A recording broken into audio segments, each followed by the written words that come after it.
Greetings, I, Count Spatula, And Mark. have returned once more to introduce you to the world of the dark and gruesome, of the things that go bump in the night. Oh yeah, I hate when that happens, when you hurt yourself in the dark.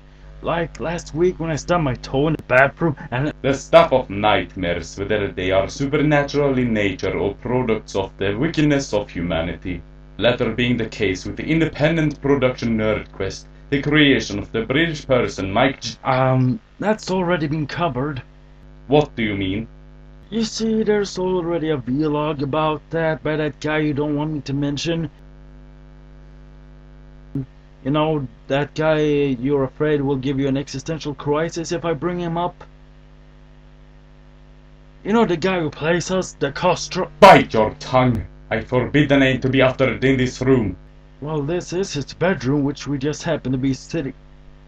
Okay, so what are we gonna talk about? I do not know.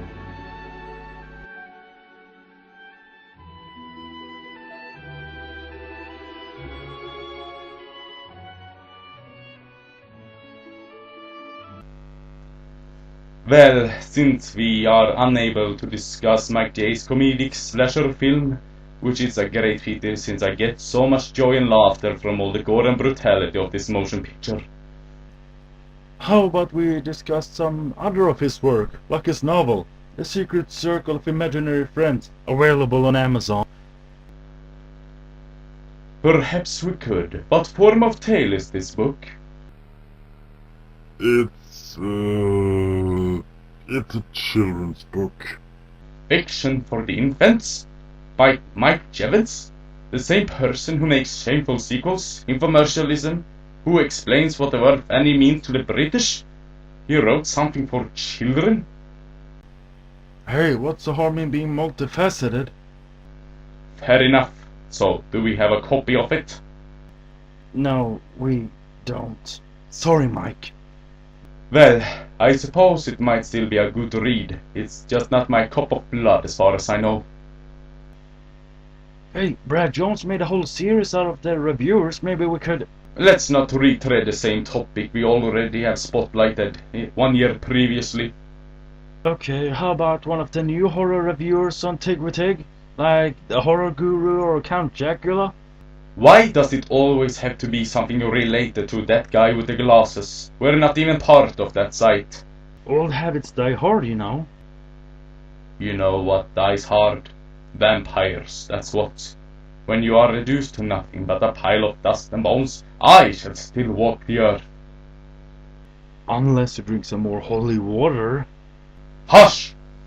The problem remains, however, that we are in need of a topic. It would be a great waste of time for us to merely sit around without having a point to make. How about the comic book series Prophecy from Dynamite Entertainment? It's hardly a new thing. Alright. Besides, it feels way rushed anyway and doesn't use all of the iconic characters to its full potential, so it's really just a wasted opportunity of a Crisis crossover. Oh, I know! We can make a reaction video to the pilot episode of Constantine! Have you actually read any of the Constantine comic books? No. Besides, I already have to keep up with Arrow, The Flash, Gotham, and Agents of S.H.I.E.L.D. Oh, I know! Season 5 of The Walking Dead! Sounds kind of pointless considering they're already in their 5th season. Ah, good point. How about we make a comparison between Max Brooks' novel World War Z and the film adaptation starring Brad Pitt? Oh, hell no! Oh, come on! Sure, the film is a far cry from the book, which is a masterpiece in how it uses different POVs and social issues within different cultures. Although I do appreciate the movie's take on the zombie genre by focusing more on the zombie outbreak as a disease and not just all the hunger and cannibalism. Besides, I really like the whole hive mind idea that the zombie have a connected conscious. What's the matter with you? Did you just get possessed by Roger Ebert or something? Sorry, I don't know where that came from. Da Costa. Not that it matters. I wish not to discuss either of them. Man, you're breaking my balls here. If I were crushing your testicles, you would notice such a thing. Doctor Who had an episode about a mummy on a train. In space. There is nothing in that sentence that makes me wish not to avoid that subject. Hey, don't knock it until you tried it. Knock, knock. Who's there? What are you on about now? What are you on about now, who?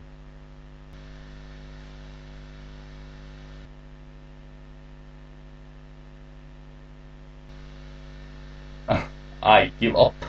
Dear viewers, my sincerest apologies. Due to poor preparation and the stupidity of this human-shaped cockroach, we are completely empty-handed when it comes to watching, discussing, or in any way presenting something worthwhile, which is to me a great disappointment since All Hallows Eve, Halloween?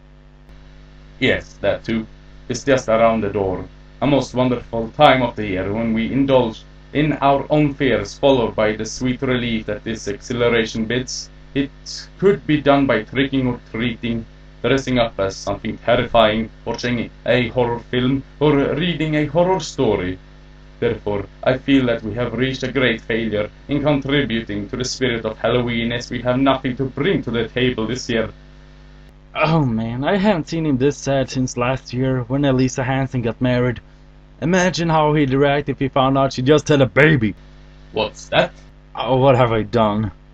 As a matter of fact, I do know about that, and I am quite happy for her. You are? Indeed I am. From the looks of it, little Grey Ingram has a wonderful mother, and father for that matter, not to mention all the great aunts and uncles he's got. I was simply jealous of their happiness, but I am over that now, especially as Maven's heir is evidently being educated in the supernatural, a more adorable protege in the dark arts you must look for. Well, I bought him this, but I figured he was still too young to eat candy. May I have a look? A plastic container of sweets in the shape of a vampire. My species turned into a childish trinket. This is amazing. Thank you dearly, Mark, for reminding me that the Halloween spirit is not in short supply after all. It can be anywhere in any corner. You're not mad at me? I mean, I'm just glad that I could help. For all that is needed to keep up with the festivities and emphasize the fun part of fear and horror, like waking up from a nightmare and feeling the relief that it's only make-believe. Of course, that is what we wish those foolish humans to believe. Huh? For if people are aware of our existence, it deprives us dark creatures of the advantage that we have, as long as we are thought to be simply an illusion, a figment of the imagination. When we actually are as real as humankind itself, the power remains in our grasp. You realize that whoever is watching this is going to find out, right? Oh, but that's the thing. They'll just think it's a silly YouTube video. It will be much easier to sneak up on our prey when they least expect it. Vampires, werewolves, zombies, ghouls, demons, monsters of all kinds. Let's all unite to claim what is ours and wreak havoc on the unsuspecting mortals. The night of spirit is coming. Let's all cherish in the terror we bring.